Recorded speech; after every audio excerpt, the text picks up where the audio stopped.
राधे राधे भैया, voice check करना।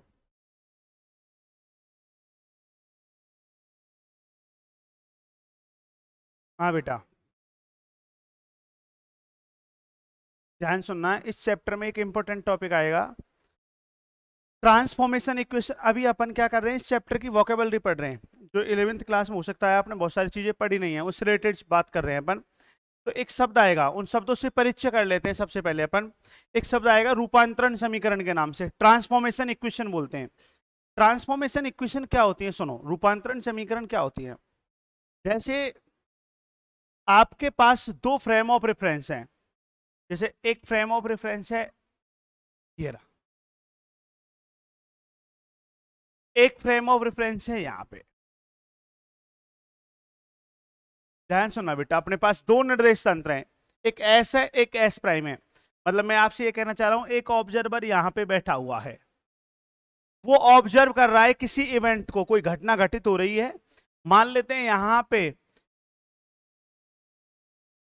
कोई पार्टिकल प्रेजेंट है यहां पे पॉइंट पी पर, और उस पार्टिकल को ऑब्जर्व कर रहा है ये पर्सन। ऐसे ही एक दूसरा पर्सन है, वो भी इसको ऑब्जर्व कर रहा है। तो एक तो एस फ्रेम कर रहा है, एक एस प्राइम कर रहा है। जब एस फ्रेम ने उसको ऑब्जर्व किया तो इसको कोऑर्डिनेट मिले एक्स वाई जेड। जब इस पर्सन ने देखे, इसने कोऑर्डिनेट ऑब्जर्व किए एक्स वाई जेड, कौन से फ्रेम में। अब अपन बात करते हैं एस प्राइम फ्रेम में, मतलब यहां पे जो पर्सन बैठा हुआ है वो ऑब्जर्व कर रहा है, तो उसे कोऑर्डिनेट मिल रहे हैं एक्स प्राइम वाई प्राइम और जेड प्राइम, ये कोऑर्डिनेट मिल रहे हैं। तुम ध्यान से देखो तो पार्टिकल एक ही है जो पॉइंट पी पर प्रेजेंट है, लेकिन वह कण दो जगह प्रेक्षित किया गया है, दो पर्सन ने ऑब्जर्व किया है। पार्टिकल एक है लेकिन फ्रेम ऑफ रेफरेंस कितने हैं, दो। तो ऑब्जर्वेशन, जो प्रेक्षण बिंदु आए, जो कोऑर्डिनेट आए, वो कितनी जगह मिले अपन को, दो जगह मिले। इन कोऑर्डिनेट्स के बिटवीन रिलेशन निकालें अपन, इन निर्देशांकों के मध्य संबंध स्थापित करें, इन कोऑर्डिनेट्स के बिटवीन रिलेशन डिफाइन करें। तो बेटा ये रिलेशन एक मैथमेटिकल इक्वेशन के द्वारा डिफाइन होता है। जब अपन इन निर्देशांकों के मध्य संबंध स्थापित करेंगे तो यह संबंध एक गणितीय समीकरण के द्वारा स्थापित होगा, एक मैथमेटिकल इक्वेशन होगी, और वह मैथमेटिकल इक्वेशन क्या कहलाती है, ट्रांसफॉर्मेशन इक्वेशन, उसे रूपांतरण समीकरण कहते हैं। मतलब सर अपन ने क्या बोला, एक मिनट ऐसे इमेज करो, प्लेटफॉर्म पे गए हो कभी, प्लेटफॉर्म पे। अच्छा, तो प्लेटफॉर्म पर दो ट्रेन है, दो ट्रेन है, एक ट्रेन रुकी हुई है और एक ट्रेन आ रही है। अपन ने मान लिया प्लेटफॉर्म पे दो ट्रेन है, मान लेते हैं एक ट्रेन है जो कि विराम अवस्था में, रेस्ट स्टेट में है, मतलब प्लेटफॉर्म पर खड़ी हुई है, ठीक है। दूसरी जो ट्रेन है वो प्लेटफॉर्म पे बेटा मूविंग स्टेट में, गतिशील अवस्था में। मान लो जो रुकी हुई है उस ट्रेन में अपन बैठे हुए हैं, जो ए ट्रेन है रेस्ट स्टेट में है, ठीक है। और जो मूविंग स्टेट में है उसमें अपना मित्र बैठा हुआ है, ये अपन ने मान लिया अपना कोई दोस्त है, वो मूविंग स्टेट वाली ट्रेन में बैठा हुआ है, ठीक है। अपन क्या देखते हैं कि प्लेटफॉर्म पर मान लेते हैं एक लड़ाई चल रही है, दो पर्सन है लड़ रहे हैं प्लेटफॉर्म पे। अब उस लड़ाई को एक तो आप देख रहे हो, क्योंकि किस में बैठे हुए हो, रेस्ट स्टेट में जो ट्रेन है उसमें बैठे हुए हो, और एक मूविंग स्टेट में जो ट्रेन है, गतिशील अवस्था में जो ट्रेन है, जिसमें आपका परम मित्र बैठा हुआ है, वो भी उस लड़ाई को देख रहा है, ठीक है। और दो पर्सन है, वो एक दूसरे पर फोर्स लगा रहे हैं, मान लो एक एक्स डायरेक्शन में लगा रहा है, उसके रिप्लाई में दूसरा वाई डायरेक्शन में लगा रहा है। मेरी बात समझ में आई।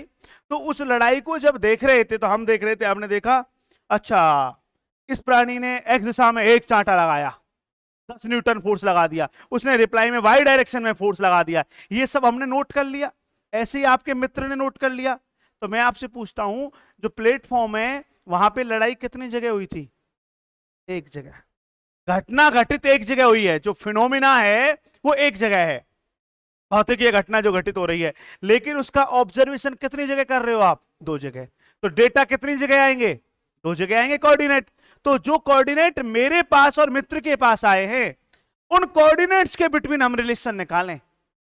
जो डेटा हमने लिए हैं दोनों जगह, उनके मध्य हम संबंध स्थापित करें।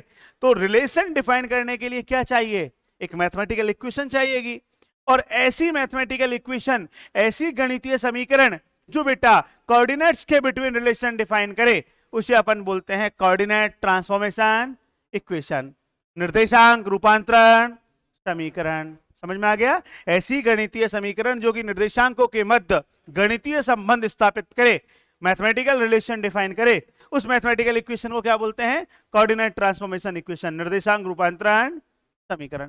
तो यह है रूपांतरण समीकरण। अब सुनो, समझना पॉइंट को, प्रयास करना समझने का। जैसे हमने यह एक फ्रेम ऑफ रेफरेंस मान लिया, जिसका नाम हम पर ने क्या दे दिया? एस, और ये कोऑर्डिनेट एक्सिस एक्स मान ली, ये कोऑर्डिनेट एक्सिस वाई मान ली, ध्यान समझना, और ये ओरिजिन पॉइंट ओ मान लिया। और यदि आप 3D में डिफाइन करना चाहते हो तो ये अपना कौन सा एक्सिस हो जाएगा? वास्तव में ये होता है, ये जानते हो आप, ये आपका जेड एक्सिस है। ठीक है साहब। अब एक सेकंड फ्रेम ऑफ रेफरेंस की इमेज करते हैं। ये सेकंड फ्रेम ऑफ रेफरेंस है, इसका नाम क्या दे देते हैं अपन? S prime. ठीक है, इसकी कोऑर्डिनेट एक्सिस को क्या नाम दे दिया? ये वाई प्राइम, और ये जेड, जेड अपन ने ये दिखा दिया।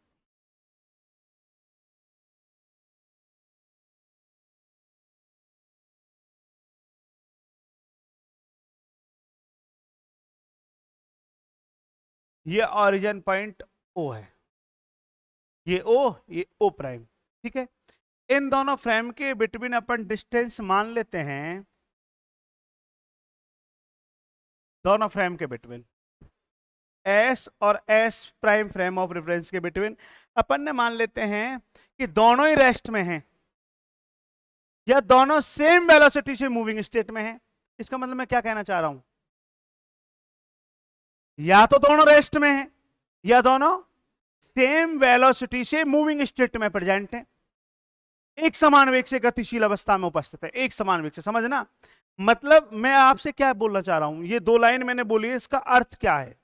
गुड़िया बताएगी मैंने क्या बोला है? या तो दोनों रेस्ट में हैं, विराम अवस्था में दोनों फ्रेम, या दोनों यूनिफॉर्म कांस्टेंट वेलोसिटी से, एक समान नियत वेग से गतिशील अवस्था में। इस लाइन का अभिप्राय क्या है बेटा? क्या बोलना चाहता हूं मैं? ये कहना चाहता हूं कि इनके बीच की दूरी नियत है, दोनों रेस्ट में रहेंगे तब भी फिक्स होगी, या दोनों मूविंग में रहेंगे सेम वेलोसिटी से तो भी क्या रहेगी? तो मेरे इस लाइन का यहां बोलने का तात्पर्य क्या है कि इनके बिटवीन डिस्टेंस कैसी है? कांस्टेंट है। समझ में आ गया? नियत दूरी है, इसको मैं लेके चल रहा हूं। तो मैंने मान लिया ओ और ओ डैश के बिटवीन जो डिस्टेंस है वो कांस्टेंट है। ये कांस्टेंट डिस्टेंस मैंने क्या मान लिया? R nought. क्या मान लिया? अब मैं आपसे पूछता हूं आर नॉट क्या है? मैंने आपसे पूछा आर नॉट क्या है, तो सीधी सी बात है सर, एस और S prime frame of reference के बिटवीन कांस्टेंट डिस्टेंस, एस निर्देश तंत्र है हमारा और एस डैश निर्देश तंत्र है, इनके मध्य नियत दूरी है, इनके मध्य एस और एस डैश के बिटवीन है या नहीं? दोनों निर्देश तंत्रों के मध्य नियत दूरी है, कांस्टेंट डिस्टेंस है। बताओ क्लियर? अच्छा, कांस्टेंट कब होगी? या तो दोनों रेस्ट में रहेंगे, या ये मैं इसलिए बोल रहा हूं जैसे अभी पेशेंस रखो, आगे चल के जब न्यूमेरिकल करेंगे ना तो वहां पे यही कंडीशन आती है कि दोनों frame of reference same velocity से मूविंग स्टेट में। इसका मतलब वो क्या देना चाह रहा है कि आर नॉट क्या है? कांस्टेंट है। समझ में आ गया? अभी हम एक को रोकेंगे, एक को गति भी कराएंगे। अभी पेशेंस रखो, एस को रोक देंगे, एस प्राइम को गति कराएंगे, या एस प्राइम को रोक देंगे, किसको गति कराएंगे? एस को गति कराएंगे। फिर वहां पर दूरी क्या होगी? चेंज होगी, तो उसके लिए स्टडी करेंगे। अभी हमने क्या बोला है, सिर्फ आप इतना समझो कि हमारे पास दो निर्देश तंत्र है बेटा, टू फ्रेम ऑफ रेफरेंस है, एक एस है और दूसरा क्या है? एस प्राइम है। दोनों के बिटवीन डिस्टेंस क्या है? दोनों के मध्य दूरी नियत है, जो कितनी है? R not. क्लियर है? चलो आ जाओ नेक्स्ट टॉपिक। हमने मान लिया पार्टिकल है, जो कण है जिसको हम देख रहे हैं। मान लो कोई चिड़िया है जिसे हम देख रहे हैं, कोई पक्षी है, बर्ड है, जिसे हम देख रहे हैं, और वो पक्षी बैठा हुआ है यहां पे। पॉइंट पी पर पार्टिकल प्रेजेंट है, ठीक है। अब इस पार्टिकल को आपको ऑब्जर्व करना है, इसके ऑब्जर्वेशन पॉइंट लेने हैं, प्रेक्षण करना है। तो एक तो यहां पे बैठा हुआ ऑब्जर्व करेगा, मतलब कौन सा फ्रेम, एस फ्रेम। अरे कौन सा फ्रेम, अच्छा भैया, तो एस फ्रेम में हम मान लेते हैं इसको जब ऑब्जर्व किया जा रहा है, ये बंदा ऑब्जर्व कर रहा है इस पार्टिकल को, तो इसके लिए पोजीशन वेक्टर हम क्या लिख दें, आर वेक्टर। बताओ समझ में आया नहीं आया भाई? डायरेक्शन तो जानते हो ना तुम, 11th पढ़ के आए हो। ओरिजिन पॉइंट टू पार्टिकल, मूल बिंदु से कण की ओर, मूल बिंदु से कण की ओर। तो पार्टिकल कहां प्रेजेंट है, कण कहां उपस्थित है, पॉइंट बी पर। अच्छा, और ऑब्जर्वर कहां है, ये रहा। कौन से फ्रेम का ऑब्जर्वर, एस फ्रेम का। अरे समझ में आ रहा है नहीं आ रहा? तो आर वेक्टर क्या है, मैं आपसे पूछूं आर वेक्टर क्या है, तो आप बोलेंगे एस निर्देश तंत्र में कण का स्थिति सदिश। कौन से निर्देश तंत्र में भाई? आर वेक्टर तो पार्टिकल का पोजीशन वेक्टर है, लेकिन कौन से फ्रेम में, in S frame of reference. S निर्देश तंत्र में कण का स्थिति सदिश, position vector of particle in S frame of reference. मैं आपसे पूछता हूं एस प्राइम में क्या होगा भैया, तो आप कहेंगे गुरुजी ये एस प्राइम का ओरिजिन पॉइंट है, चेक करो, ये पोजीशन वेक्टर हो गया, और इसको अपन ने किससे दे दिया, आर प्राइम से। चेक करो यहां तक समझ में आया नहीं आया? तीन शब्द हैं यहां पे, r, r nought, r prime. बताओ तीनों समझ में आए नहीं आए? आर क्या है, एस निर्देश तंत्र में कण का स्थिति सदिश, position vector of particle in S frame of reference. R prime क्या है सर, ये भी पार्टिकल का पोजीशन वेक्टर है, लेकिन कौन से फ्रेम में, एस प्राइम में। एस डैश निर्देश तंत्र में कण का स्थिति सदिश। फिर मैं आपसे पूछता हूं आर नॉट क्या है सर, दोनों निर्देश तंत्रों के मध्य नियत दूरी, constant distance between S and S prime frame of reference, दोनों निर्देश तंत्रों के मध्य नियत दूरी है। क्लियर यहां तक? अच्छा भैया, अब मुझे एक बात बताओ, ध्यान सुनना, हम टॉपिक क्या पढ़ रहे हैं, रूपांतरण समीकरण, ट्रांसफॉर्मेशन इक्वेशन। ट्रांसफॉर्मेशन इक्वेशन क्या होती है, अभी आपको समझाया था। ट्रांसफॉर्मेशन इक्वेशन क्या होती है, रूपांतरण समीकरण क्या होती है सर, एक मैथमेटिकल इक्वेशन होती है। अरे अभी डेफिनेशन में यही समझाया था, क्या होती है, एक गणितीय समीकरण होती है, और ऐसी समीकरण जो कि एक फ्रेम में कोऑर्डिनेट है आपके पास, उसी पार्टिकल का coordinate same particle, particle same है, उसी कण का निर्देशांक दूसरे निर्देश तंत्र में है, उनके बिटवीन क्या शो करे, उनके मध्य संबंध स्थापित करें, उनके बिटवीन रिलेशन डिफाइन करें, तो उस मैथमेटिकल इक्वेशन को क्या बोलेंगे हम? अच्छा, तो आर वेक्टर जो पोजीशन वेक्टर है आपके पास, आर वेक्टर वो कौन से फ्रेम में है, एस में, और आर प्राइम कौन से में है, एस प्राइम में। इनके बिटवीन रिलेशन निकालें, कैसे निकालेंगे देखो बोर्ड पे। हाँ भाई, ये एक ट्राइंगल बन गया, एक पढ़ना ओ, त्रिभुज दिख रहा है क्या आपको, ओ, ओ डैश पी, चेक करो त्रिभुज दिख रहा है क्या, ओ, ओ डैश पी दिख रहा है त्रिभुज। इसमें वेक्टर ट्रायंगल लॉ लगा दें, सदिश त्रिभुज नियम लगा दें, तो वेक्टर ट्रायंगल लॉ लगाएंगे तो कैसे लगाएंगे भाई, इधर देखो,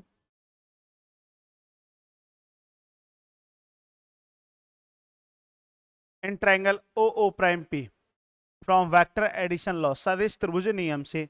बताओ सदिश त्रिभुज नियम कैसे लगाओगे?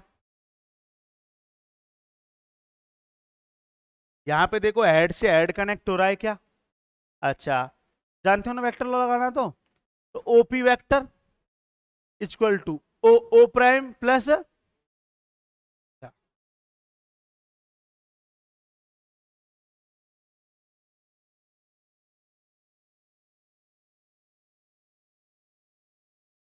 सही लिखा है क्या, डायग्राम से वैल्यू पुट करें तो ओपी वेक्टर का मान कितना है, ओ ओ प्राइम का मान, ओ प्राइम पी का मान। तो मैं आपसे आर प्राइम पूछूं तो आप बता सकते हो क्या सर, इसका ट्रांसफर इधर कर दो, किसका, आर नॉट का, ये आ जाएगा, चेक करो।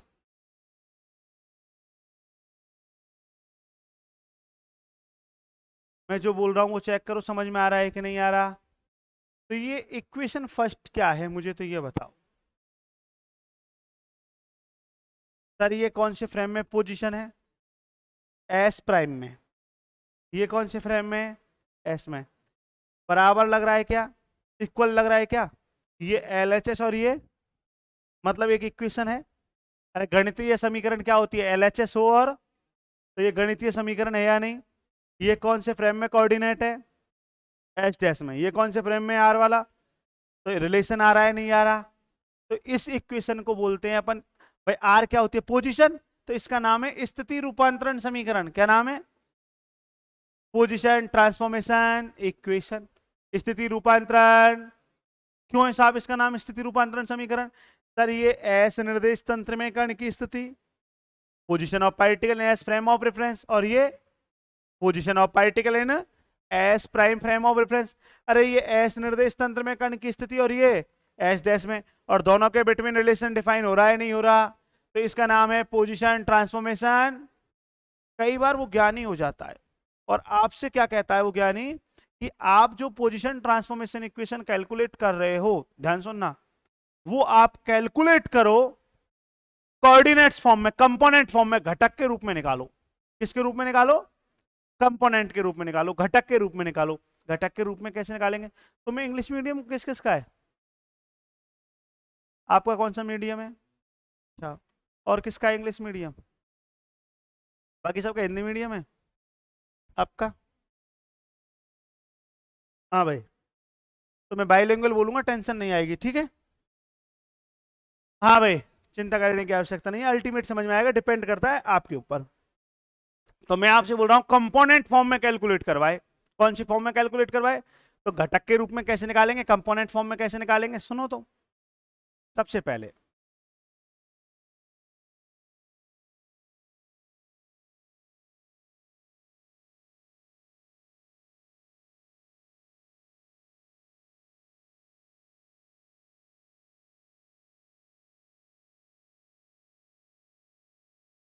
Position vector of particle S frame of reference क्या है आपके पास?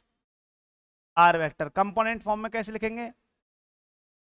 एस में लिख रहे हैं, एस में कैसे लिखेंगे?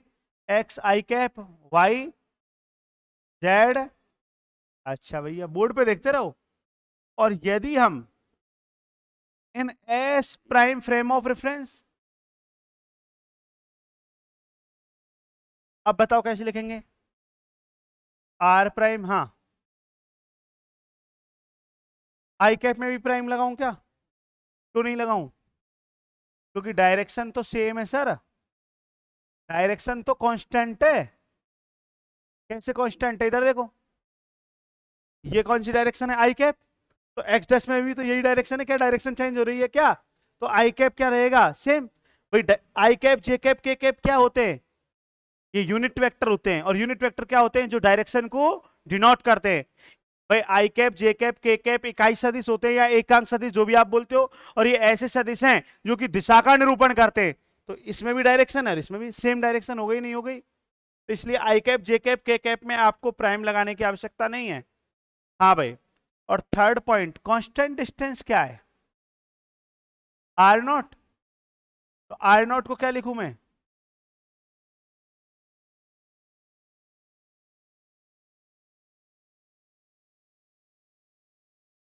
सही लिखा है क्या? अब ये मान अपन किस में पुट कर दें? From equation first.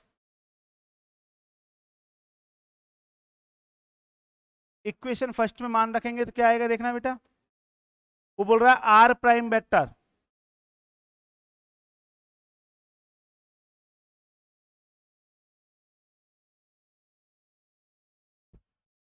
इसके बाद बोल रहा है आर वेक्टर,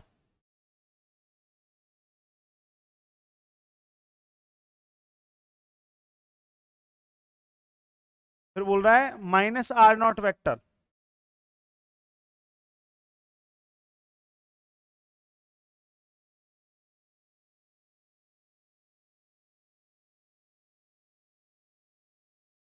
चेक कर लो, यही बोल रहा है क्या? R prime is equal to r minus r nought, और अपन ने ये तीनों मान रख दिए। अब एक मिनट बोर्ड पे देखना। X I cap, Y J cap, Z के कैप। प्राइम लग रहा है क्या? इन दोनों में कॉमन क्या आ रहा है? आई कैप कॉमन ले लें क्या? तो आई कैप कॉमन लेंगे तो क्या आ जाएगा? एक्स माइनस, ये आई कैप कॉमन ले लिया अपन ने। ऐसे ही जे कैप कॉमन आ रहा है क्या? वाई माइनस,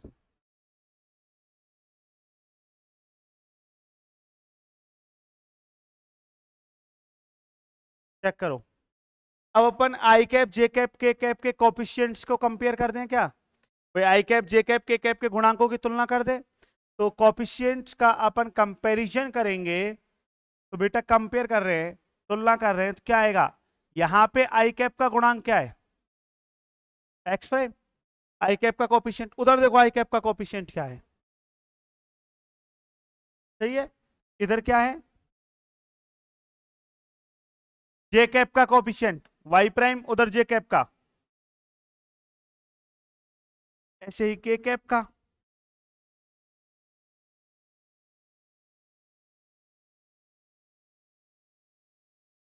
ये आपके पास एक्स वाई जेड के कंपोनेंट्स फॉर्म में क्या आ गई? Position transformation equation. कई बार बोलता है क्वेश्चन में वो, स्थिति रूपांतरण समीकरण घटकों के रूप में ज्ञात करो। किसके रूप में? Find position transformation equation in components form, मतलब घटक के रूप में ज्ञात करना है। ऐसे कंपोनेंट्स फॉर्म में कैलकुलेट कर लेंगे।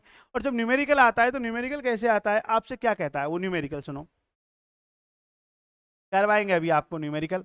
आपसे कहता है ये एस फ्रेम है, ये एस प्राइम फ्रेम है, ठीक है। आपसे कहता है कोई पार्टिकल पॉइंट पी पर प्रेजेंट है। कोई पार्टिकल है, वो कहां पे प्रेजेंट है? पॉइंट पी पर। और उस पार्टिकल के कोऑर्डिनेट आपसे बोलता है वो 2 4 6, ये कोऑर्डिनेट है पार्टिकल के, ठीक है। कौन से फ्रेम में पार्टिकल कोऑर्डिनेट? ये एस फ्रेम में। कौन से फ्रेम में? अब आपसे क्या कहता है? इनके बिटवीन डिस्टेंस कैलकुलेट करो। इनके बिटवीन डिस्टेंस कैलकुलेट करो। यदि एस प्राइम में कोऑर्डिनेट पार्टिकल के आपको उसने दे दिए 1 3 5, ये कोऑर्डिनेट आपको एस प्राइम में दे दिए, ये कोऑर्डिनेट दे दिया। अब क्या कैलकुलेट करना है आपको? ध्यान से देखो, तो आपको ये डिस्टेंस कैलकुलेट करनी है क्या? ये ओ और ये ओ प्राइम। बात नहीं आई समझ में? आपको कौन से फ्रेम में पार्टिकल कोऑर्डिनेट दे रखे हैं? आपसे कहा है कोई पार्टिकल पॉइंट पी पर प्रेजेंट है जिसके एस फ्रेम में कोऑर्डिनेट है। उस पार्टिकल के कोऑर्डिनेट एस प्राइम फ्रेम में दे दिया आपको। और कौन से फ्रेम में कैलकुलेट करवा रहा है? सर फ्रेम में कैलकुलेट नहीं करवा रहा, दोनों फ्रेम्स के बिटवीन क्या निकलवा रहा है? डिस्टेंस निकलवा रहा है कि दोनों निर्देश तंत्रों के मध्य की दूरी ज्ञात करो। दोनों फ्रेम ऑफ रेफरेंस है, उनके बिटवीन डिस्टेंस कैलकुलेट करो। इसका मतलब आर नॉट कैलकुलेट करवा रहा है। अरे क्या कैलकुलेट करवा रहा है? और आपको क्या दे रखा है? आर और आर प्राइम। अच्छा, आर वेक्टर कैसे लिखेंगे बताना? यदि हम इस न्यूमेरिकल करना चाहें तो आर वेक्टर कैसे लिखेंगे? सर आर वेक्टर लिखने का तरीका होता है x I cap, Y J cap और जेड, यही तरीका होता है। तो एक्स क्या है यहाँ पे? ये एस फ्रेम में कोऑर्डिनेट है, एक्स वाई जेड, यही तो लिखते हैं अपन। तो क्या लिखेंगे? पोजीशन वेक्टर बोलना, 2 आई कैप। हाँ, अरे सही लिखा है कि एक बार चेक तो करो। अपन ने कण का स्थिति सदिश position vector of particle. R prime कैसे लिखेंगे? S prime frame of reference में दे रखे हैं कोऑर्डिनेट्स, क्या दे रखे हैं बताना? आई कैप, 3 जे कैप, हाँ 5 के कैप। ट्रांसफॉर्मेशन इक्वेशन क्या होती है पढ़ना? R prime equal to r minus, आपको कैलकुलेट क्या करना है? आर नॉट कैलकुलेट करना है, आर नॉट। तो आर प्राइम का ट्रांसफर इधर कर दूं? अरे अपन को आर नॉट कैलकुलेट करना है, तो क्या इक्वेशन बन गई बताना? R minus are prime, r minus, check करो ना यहां से, आर प्राइम का ट्रांसफर इधर कर दें? क्यों कर दें? आर नॉट कैलकुलेट करना है। तो इक्वेशन क्या आ जाएगी हमारे पास? From position transformation equation, R naught is equal to क्या लिखूं? R minus are prime. अच्छा, दोनों से मान रखें यहां पे, मान बोलना, 2 आई कैप 4 जे कैप प्लस 6 माइनस आई कैप 3 जे कैप प्लस 5 के कैप। सब्ट्रैक्ट करना आता है अपन को। 2 आई कैप माइनस आई कैप क्या आएगा? आई कैप। 4 जे कैप 3 के कैप कन्फर्म है। अच्छा 6 के कैप 5 के कैप माइनस लग रहा है। हाँ क्या आ जाएगा? सही है। अपन को निकालनी है कांस्टेंट डिस्टेंस बिटवीन। हाँ कैसे लेते हैं? मोड लेना आता है तुमको? मैग्नीट्यूड निकालना, परिमाण निकालना आता है क्या? आई कैप का गुणांक कितना है? जे कैप का गुणांक, के कैप का गुणांक। तो आर नॉट इक्वल टू क्या आ गया? ये डिस्टेंस होगी, मीटर किलोमीटर जिसमें भी आपको डेटा दिए हुए हैं। समझ में आया नहीं आया? तो ऐसे हम आराम से क्या निकाल सकते हैं बेटा? कोऑर्डिनेट्स कैलकुलेट कर सकते हैं। ये तो बात पोजीशन की हो गई। कई बार वो बेटा वेग रूपांतरण समीकरण बोलता है। क्या बोलता है? Velocity transformation equation. वो आपसे कहता है वेग रूपांतरण समीकरण याद करो, वेलोसिटी ट्रांसफॉर्मेशन इक्वेशन कैलकुलेट करो। ध्यान से सुनना, मैं जिससे पूछूं वही बताएगा। अब बताओ वेग रूपांतरण समीकरण कैसे निकालोगे? आप बताओ गुड़िया। आपसे बोल रहा है वो वेलोसिटी निकालो, वेलोसिटी कैसे निकालेंगे? वेग रूपांतरण समीकरण। ये क्या निकाली अभी अपन ने? स्थिति रूपांतरण। अरे आर मतलब क्या है यहाँ पे? पोजीशन ट्रांसफॉर्मेशन इक्वेशन है। स्थिति रूपांतरण समीकरण। एग्जाम में क्वेश्चन आया है वेलोसिटी ट्रांसफॉर्मेशन इक्वेशन कैलकुलेट करो, वेग रूपांतरण समीकरण की गणना करो। है कोई संबंध स्थिति और वेग में?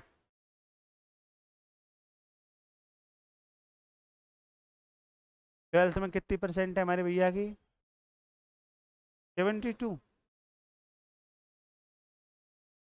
निकाल सकते हैं। इंटीग्रेशन, इंटीग्रेशन करेगी पोजीशन का बावड़ी। क्या आता है पोजीशन का इंटीग्रेशन करेंगे तो? वेरी गुड भाई। हमने पढ़ा है वेलोसिटी क्या होती है? D R upon D T. ये तो पढ़ रखा है हमने। स्थिति का एक बार अवकलन कर दो, पोजीशन का वन टाइम डेरिवेटिव ले लो, क्या आ जाता है? वेलोसिटी आ जाता है। हमें निकालना है वेग रूपांतरण समीकरण, तो 1 मिनट में निकाल देंगे। देखो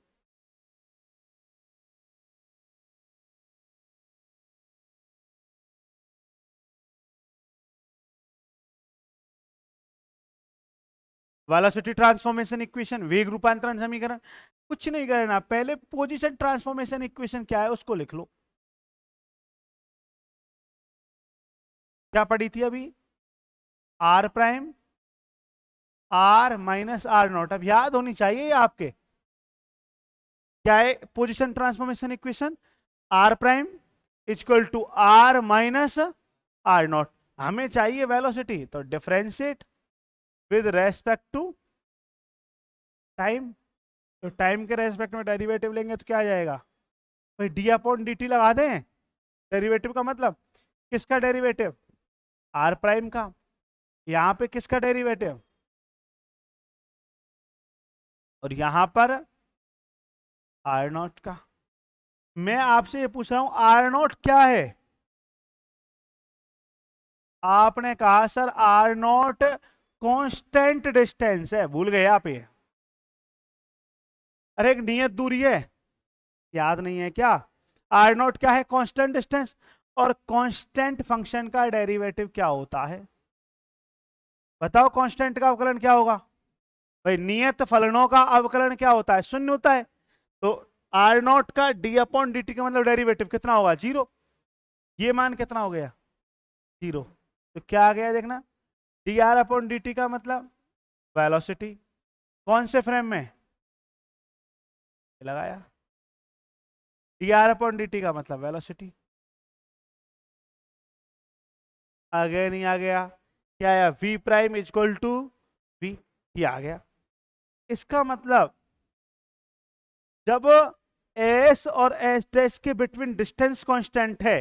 डिस्टेंस क्या है? अरे दोनों निर्देश तंत्रों के मध्य दूरी नियत है, तो उन निर्देश तंत्रों में कणों का वेग समान होगा। कणों का जो पार्टिकल की वेलोसिटी है दोनों फ्रेम में कैसी मिलेगी? सेम मिलेगी। v prime equal to v। v prime कौन से फ्रेम में वेलोसिटी है? मैं आपसे पूछ रहा हूं यहां पे v क्या है, मेरा आपसे प्रश्न है v क्या है, तो सीधी सी बात है सर कण का वेग है। अरे v क्या है?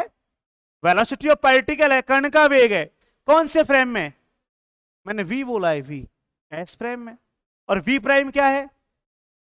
तो आपसे कोई पूछे v क्या है, तो सीधा जवाब है एस निर्देश तंत्र में कण का वेग। Velocity of particle in S frame of reference क्या है? v। और v प्राइम क्या है? एस डैश निर्देश तंत्र में कण का वेग, velocity of particle in S prime frame of reference. Clear?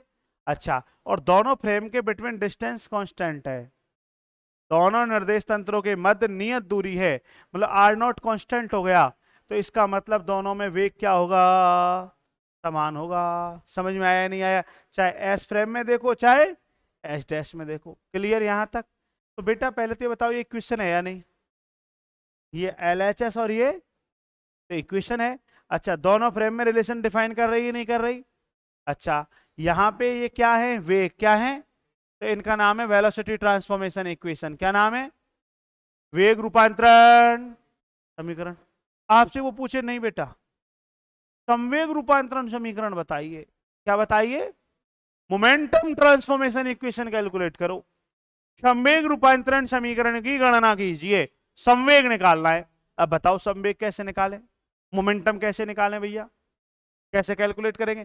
कुछ नहीं करना, संवेग पता होना चाहिए हमें क्या होता है मोमेंटम। संवेग क्या पढ़ा है तुमने? द्रव्यमान गुणा वेग। अरे P बराबर एम वी पढ़ा है नहीं पढ़ा? m गुणा v संवेग होता है। m क्या होता है? मास ऑफ पार्टिकल, कण का द्रव्यमान होता है।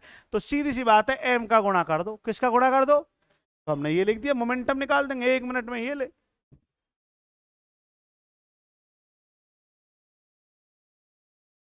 Late mass of particle is small m। हमने पार्टिकल का मास है वो क्या मान लिया? माना कण का द्रव्यमान स्मॉल m है, कण का द्रव्यमान स्मॉल m का दोनों तरफ गुणा करने पर, तो गुणा करेंगे तो क्या आएगा बताओ? अरे स्मॉल m का दोनों तरफ गुणा कर दिया क्या? चेक करना। और m क्या है यहाँ पे? कण का द्रव्यमान, मास ऑफ पार्टिकल। तो क्या आ गया बताना? p प्राइम इक्वल टू क्या आ जाएगा? तो ये इक्वेशन थर्ड क्या आ गई? संवेग रूपांतरण समीकरण, मोमेंटम ट्रांसफॉर्मेशन इक्वेशन। बताओ समझ में आया नहीं आया? एग्जाम में क्वेश्चन ऐसे ही तो आता है कि वेलोसिटी ट्रांसफॉर्मेशन इक्वेशन निकालो, वेग रूपांतरण समीकरण निकालो, स्थिति रूपांतरण निकालो। तो पोजीशन आ गया तो डेरिवेटिव कर दो, वेलोसिटी आ जाएगा। वेलोसिटी में मास का मल्टीप्लाई कर दो, क्या आ जाएगा? मोमेंटम। और नहीं, त्वरण रूपांतरण समीकरण आ गया। अब क्या करोगे? वेलोसिटी का एक बार और कर दो, यदि वेग का एक बार अवकलन और कर दें, किसका?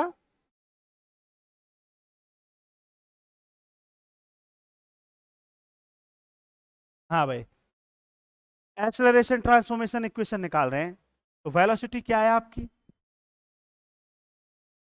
ये क्या? इसका एक बार और क्या कर दिया, क्या आएगा?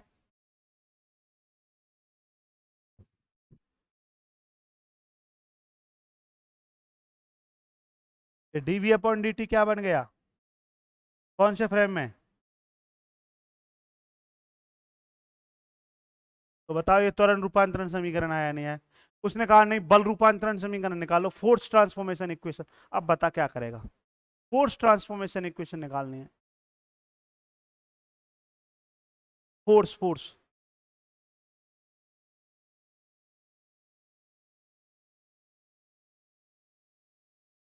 ए यार, ए है, तुम 11वीं नहीं पढ़ी कि तुमने? एम का मल्टीप्लाई कर दो ना। एफ बराबर एम ही नहीं पढ़ा बल? बल क्या होता है? एफ इक्वल टू एम नहीं पढ़ा बल? तो यदि मैं इसमें एम का मल्टीप्लाई कर दूं, एम का गुणा कर देता हूं, तो क्या आएगा बोलना?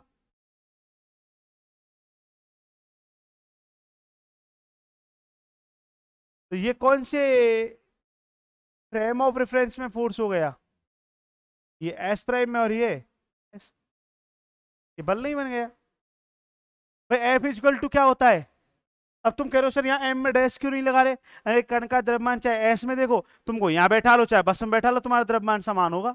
चाहे हवाई जहाज में जाके बैठा लो, ऐसा तो नहीं तुम्हारा द्रव्यमान परिवर्तित होगा। होगा? होगा? गैलीलियो के अनुसार नहीं होगा, जबकि अल्बर्ट आइंस्टीन के अनुसार। तो अभी हम जो चैप्टर पढ़ रहे हैं, तुम्हारा फर्स्ट चैप्टर का नाम है, मैंने लिखवाया भी था, चैप्टर का नाम पढ़ो, गैलीलियन ट्रांसफॉर्मेशन इक्वेशन। समझ में आ गया? तो अभी यहाँ पे द्रव्यमान परिवर्तित नहीं, न्यूटन्स लॉ के अकॉर्डिंग बात कर रहे हैं, तो द्रव्यमान चेंज नहीं होगा यहाँ पे। आगे बात करेंगे अल्बर्ट आइंस्टीन थ्योरी, तो वो कहेगी द्रव्यमान भी क्या होता है, परिवर्तित होता है, मास भी चेंज होता है, लेंथ भी चेंज होती है, टाइम भी चेंज होता है। जैसे तुम्हारे पास कोई घड़ी है, ठीक है, और तुम्हारा मित्र है, वो मान लो एरो स्पेस में बैठ के जा रहा है, वायुयान में बैठ के जा रहा है, उसके पास भी घड़ी है, तो दोनों की घड़ी अलग अलग टाइम बताएगी। दोनों की घड़ी, ये बात कौन बताता है? Albert Einstein. वो पढ़ाएंगे तुम्हें टाइम डिलेशन प्रॉपर्टी, सब तुम्हारे सिलेबस में अल्बर्ट आइंस्टीन की एक थ्योरी पढ़ाएंगे, इसका नाम है एसटीआर, सेकंड चैप्टर है तुम्हारा, स्पेशल थ्योरी ऑफ रिलेटिविटी के नाम से। ठीक है, तो ये क्या निकाल लिया अपन ने, पर ये बेसिक है, जब ये चीजें समझ में आएंगी ना, ये वोकेबलरी है तुम्हारी फर्स्ट चैप्टर की, ये चीजें हमें पता होनी चाहिए। ठीक है, फिर चैप्टर स्टार्ट करेंगे। तो ये माइंड में सेट हुआ नहीं हुआ, क्या है ये, समझ में आ गया? अभी तुम्हें मेन नोटबुक में नहीं लिखना है जब तक मैं नहीं बोलूंगा, समझ में आ गया? नोट्स अभी पेशेंस रखो, बनवाएंगे। अभी रफ में लिखेंगे, किस में लिखेंगे? सर हम एक ही नोटबुक है हमारे पास, तो जो नोटबुक है उसके लास्ट के खाली पेजों में लिख लो, लिखो रफ में, ये रफ में नोट कर लो। अभी मेन कॉपी में मत लिखना, हेडिंग डालो रूपांतरण समीकरण और ये छाप लो, ट्रांसफॉर्मेशन इक्वेशन, ट्रांसफॉर्मेशन इक्वेशन, रूपांतरण समीकरण, रूपांतरण समीकरण, ट्रांसफॉर्मेशन इक्वेशन, और कर लो नोट।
थोड़ा सा फास्ट लिखो, है ना? लिख लिया? नीचे एक लाइन लिख दो। इक्वेशन समीकरण एक स्थिति रूपांतरण समीकरण कहलाती है। Equation first is called position transformation equation. समीकरण एक स्थिति रूपांतरण समीकरण कहलाती है, स्थिति रूपांतरण समीकरण कहलाती है। Equation first is called position transformation equation. लिख दिया? लिख दिया? फिर एक छोटी सी हेडिंग लगा, इन कंपोनेंट्स फॉर्म, घटकों के रूप में। फिर एक छोटी सी हेडिंग लगाओ, घटकों के रूप में।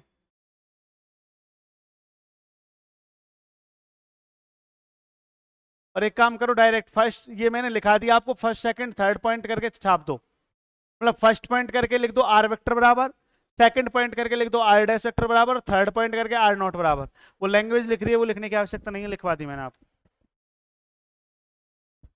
घटकों के रूप में फर्स्ट सेकंड थर्ड पॉइंट करके लिखो। ये रफली वर्क कर रहे हो, नोट्स बनवाएंगे जो अल्टीमेट बनवाएंगे, टेंशन मत करो। ये केवल रफ में लिखना है, इसलिए लिखवा रहे हैं तुमको कुछ ऐसा लगे कि पढ़ के आए हो। और मैं बार बार बोल रहा हूं, टेंशन करने की आवश्यकता नहीं है, बाईलिंगुअल एक्सप्लेन करूंगा, मीडियम का इफेक्ट यहां पे खत्म हो जाएगा। और इंग्लिश और हिंदी दोनों मीडियम के एप्लीकेशन में नोट्स जो मैं बोलूंगा डिटो मिल जाएंगे। और हिंदी मीडियम के मैं आपको क्लास में लिखा भी दूंगा, एक मीडियम का लिखा दूंगा, इंग्लिश का हिंदी का, क्योंकि दोनों मीडियम के लिखाएंगे तो बहुत ज्यादा टाइम लगेगा, तो एक मीडियम का लिख लेना, छाप दो, कर लो नोट। अल्टीमेट में जाएगा, कुल मिला के बात ये है, टेंशन करने की आवश्यकता नहीं है। और यूनिवर्सिटी से रिलेटेड बात करें तो सभी में सेमेस्टर कर दिया गया है, तो चिंता करने की आवश्यकता नहीं है, फर्स्ट ईयर में सेमेस्टर रहेगा, चाहे वो राजस्थान के अंतर्गत है या आउट ऑफ राजस्थान है, अदर यूनिवर्सिटी की बात करें, अदर स्टेट की यूनिवर्सिटी कोई भी हो, चाहे बिहार है या यूपी है, कोई भी यूनिवर्सिटी आपकी या सेंट्रल यूनिवर्सिटी है, सब में सेमेस्टर हो गया है, तो सिलेबस लगभग लगभग सबका सेम है। और एक दो टॉपिक अलग से, उनको अलग से पढ़ा देंगे।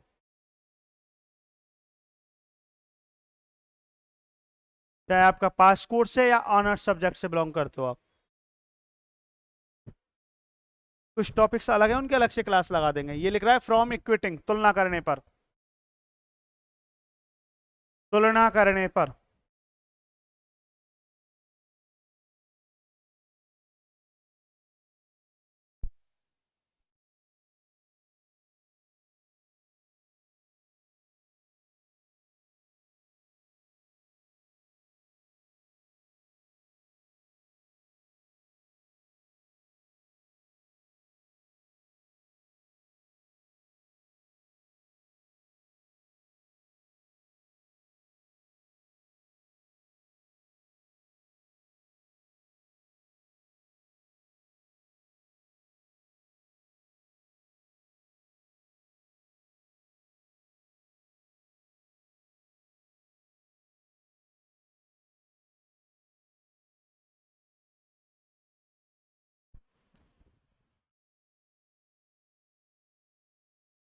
ये लिख रहा है वेग रूपांतरण समीकरण। रूपांतरण समीकरण शब्द समझ में आ गया ना, क्योंकि काम आएगा। आ गया समझ में कि आपके पास दो फ्रेम है और घटना कितनी जगह घटित हो रही है, एक जगह, तो उनके मध्य संबंध स्थापित करने के लिए जो समीकरण काम में लेते हैं उसे बोलते हैं रूपांतरण समीकरण। अपन कहां से बिलोंग करते हैं?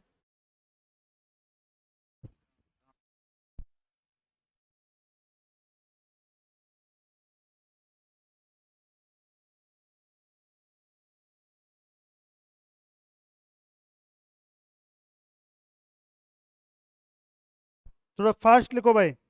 ये लिख रहा है वेग रूपांतरण समीकरण, किसने बताया था? पढ़ी हुई है पहले? अच्छा। और आप कहाँ से बिलोंग करते हो? दौसा से?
इक्वेशन सेकंड लिख लिया, सेकंड तक लिखो और नीचे लिख दो समीकरण 2 वेग रूपांतरण समीकरण कहलाता है। 2 तक लिखो केवल, समीकरण 2 वेग रूपांतरण समीकरण कहलाता है।